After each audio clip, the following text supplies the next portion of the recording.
So I am here with Dave Phoenix Farrell from Linkin Park. It is so great to see your face. I've got to tell you, when I jumped on the air and played Lost and said new DHA rock from Linkin Park, there was such an emotional, happy feeling for me to be able to say that.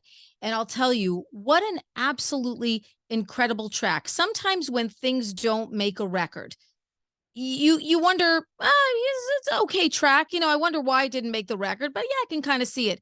This song for me was just a gift and a gem. So I am so happy that it is on the 20th anniversary of Meteora. It is just such a monster track. When you listen back to it now, what does it bring back for you, Dave? Yeah. Thanks. First of all, thanks for saying that. That's so great to hear. And just to say a little bit, kind of maybe of what you were talking about or alluding to, that this track, it it didn't make the album because, and maybe only because we felt like it sat a little too close. I think at the time we were thinking it sat a little too close to Numb and maybe Breaking the Habit. And those were songs that we thought were very like important as far as, like pillars for the album. We always look at albums as like you need a couple different tent posts and then you build around those tracks for what's going to make, the best album from front to back. And so this song, it made it all the way through. So that says enough, I think, in our mindsets. Anybody that knows our process, we might write 80 to 100 songs, and then at the end of it we might take 15 into the studio, and at the end of that only 12 or whatever make the record. So it was one of those ones that came into the studio with us. We recorded it with Don Gilmore, our producer at the time. It got mixed by Andy Wallace. It got mastered. It went through the whole thing, and at the very, very end, it was just like we loved the track, but it didn't sit in the way that we kind of were envisioning the record as a whole. So we always wanted to use it for something. We were always thinking we had come off Hybrid Theory and we had finished that album, and then like 6 months later we were being asked for exclusive tracks for like the Japanese release, and K-Rock, our local radio station, wanted a song for their Christmas album, and all these different spaces. No And we're shocker like, there for any of these things. When you get a yeah, record like that, look, the band that really defined a decade of such an important band. I mean, I can't say it enough. And Meteora, to me, I think is such a special record. There was always a specialness about this record for me as a fan, for me as a radio programmer and somebody on the air. First of all, when I dove in, I mean, it's under 37 minutes. So you listen to it and then you're like, I need to listen to it again. I was talking to a coworker today too, when I knew I would be speaking with you. And he's like, oh, as soon as I heard it, I had to listen to it again. And then I listened to it again. And then I listened to it again. The record always left you wanting more. And there is always such that expectation with the second record. This defied, I think, expectations. To me, it was just always a special record. Was it a special record for you? yeah, I think Meteora for us was, in a weird way, our chance and our attempt to like prove that we weren't a fluke. We knew Hybrid Theory was obviously a huge success, but we didn't feel any different after that album. We were still the same guys. We were still making the same dumb jokes, and we were still literally in the same little tiny spaces, like sitting on top of each other, working on new music. And so I think in our heads, we were kind of thinking, how do we write something again that we love? What that's kind of what we were doing for our whole history for Hybrid Theory, was just trying to write music that we felt we weren't hearing and that we wanted to hear and that we enjoyed and we loved, and that seemed to work. So how do we write some more music that we love, and how do we address that and figure that out? Yeah, and so the process of Meteora, oddly, the pressure of following up Hybrid Theory didn't come till we were already done writing it, and then we started doing these interviews. And I think, at least for me, maybe I was naive enough, or too naive, to even realize, until I started speaking with journalists and radio people and whatever else, and they're asking like, how did you deal with the pressure? It finally sunk in at that point. Oh yeah, like if this Yeah. album didn't work, then we would be done. Like that Yeah. that hadn't hit until after the fact. So Oh, and thankfully a that's so process. great. Yeah. That's so awesome. That is so great. It's so weird because I'm looking right now, like across from me, I've got a Hybrid Theory Platinum and it's right across from me. I didn't want to put it behind me. I thought I would be like a goofy fangirl, but it's right across from me. And I'm looking at, these kids that were on this record, probably not realizing that they were really architects of sound for an entire generation of music fans. I mean, I know that sounds like uh, so big and crazy, but that's really what the band was and is still. Yeah, I think like the beauty of music, and especially in being able to be in a band that, or any artist that makes, new things, hopefully in the process for everybody, because it's definitely true of us, when you're in the process of writing and making it, you're not in the mindset of like, I'm creating a path or doing something that other people will study or listen to or whatever. You're just in this cool headspace of let's do something that sounds, what makes the hairs on your arm stand up? Like what's something that like you say, oh crap, oh, what was that? Like what did you just do? Like once you have those moments in the process, or how do we recreate that sound, or that what are you playing on guitar right now? Because that's awesome. Like let's work with that. Or just finding those little like magical moments of creativity. That's what it's all about. I feel like if you were to sit down and say, let's create a massive album that we're going to go try to tour the world for 2 years on, you're almost dead in the water, because your standards of what you're trying to hunt down are too weird and opaque and big. Yeah, It's more undoable, just, undoable, yeah, it undoable. just seems like a weird, impossible bar to try to jump over. But if when you in that process, like, and especially back then, we're in a weird way still kind of like kids, and we were Yeah. just almost weirdly naive enough to think, maybe we could do this for a job, like maybe this will be a career. That's like this weird pride, or not pride, but like hubris of youth, thinking this might work. Whereas, as you get older, you start thinking like, this is so unrealistic, and this is as if our goal was, This let's is go how win the lottery. organically though things happen. You know what I mean? And Right.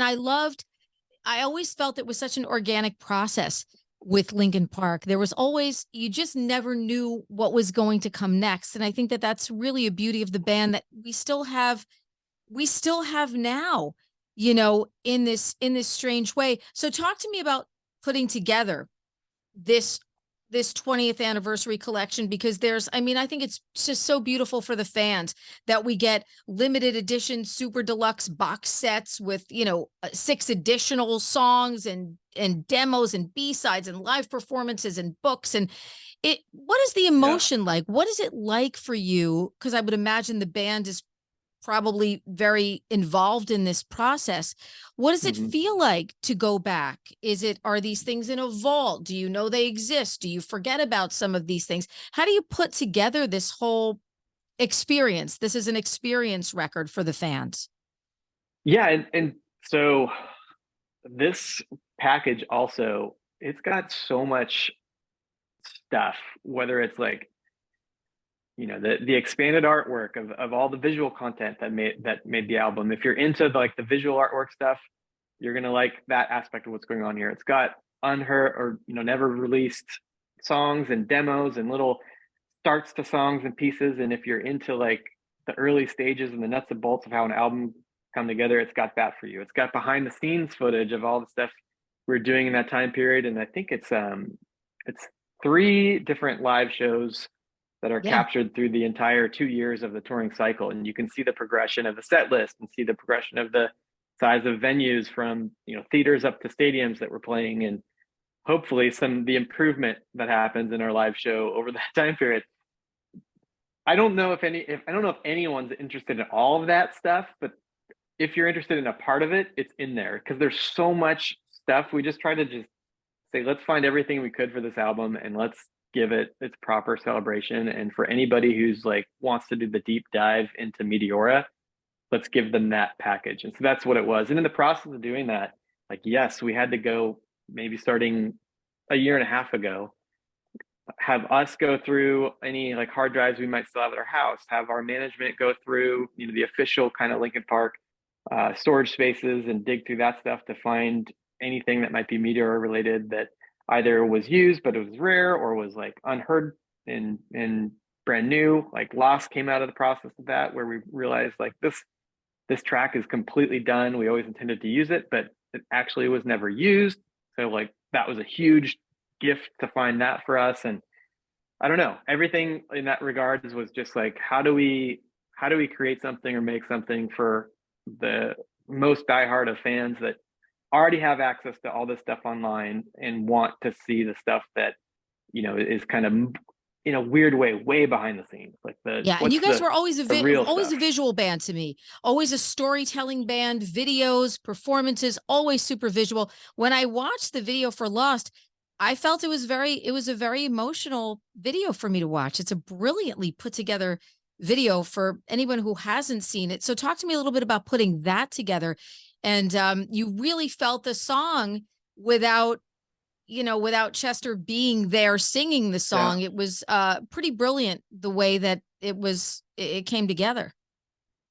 Yeah. So anybody who might be starting a band or who's in a band, I would strongly suggest getting somebody in your band who's visually talented. And we're lucky enough to have two guys who are both trained artists in Mike Shinoda and Joe Hahn, both art school guys. Like Mike's more of a like graphic illustrator side. Joe ended up being more of like a video film presentation side. But those two guys for us in the band are obviously huge in so many ways, and especially when it comes to our visual aspects. Not only can they create it, but they can just curate stuff to really fit like what the vibe is of the band. So when it came time for this video for Lost, they had connections with a couple content creators and went out to them.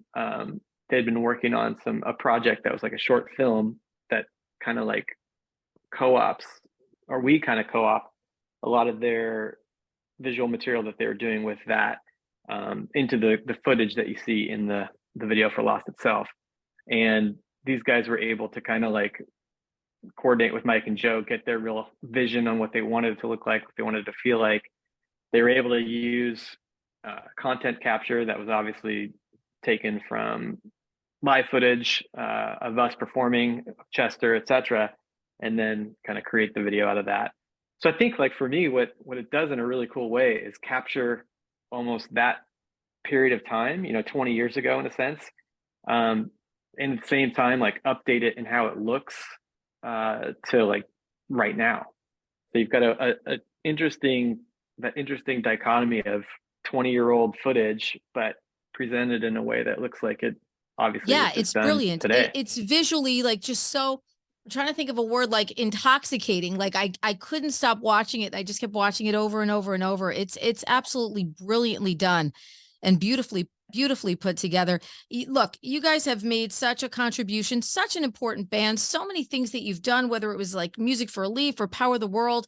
There's so many layers and elements to Linkin Park. And I think that this, for us as a fan, and certainly for us as radio, radio loves Linkin Park, and you've given us a gift with this 20th anniversary celebration, and certainly with Lost. And I'm so happy that you did, and grateful that you did. So thank you so much.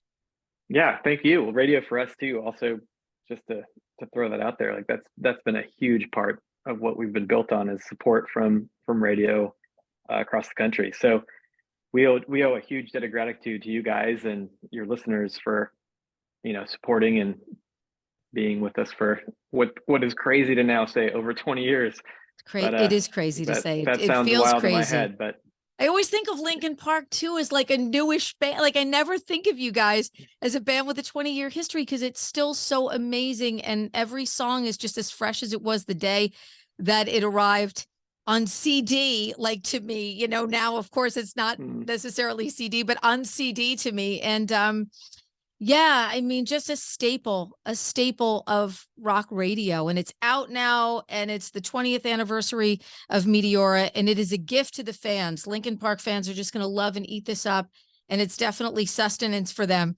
to keep going with a band that they love. And Phoenix, thank you so much for taking some time and joining me today. It was such a pleasure to have you on. Yeah, thanks for having me. Appreciate it. Yay. Thank Woohoo. you so much, my friend. I really, really appreciate it. Thank you. It was a great Appreciate you. chat. All the best. Bye. Bye. DHA's Reconnect with Rockers is powered by Dover Dodge Chrysler Jeep Ram on Route 46 in Rockaway.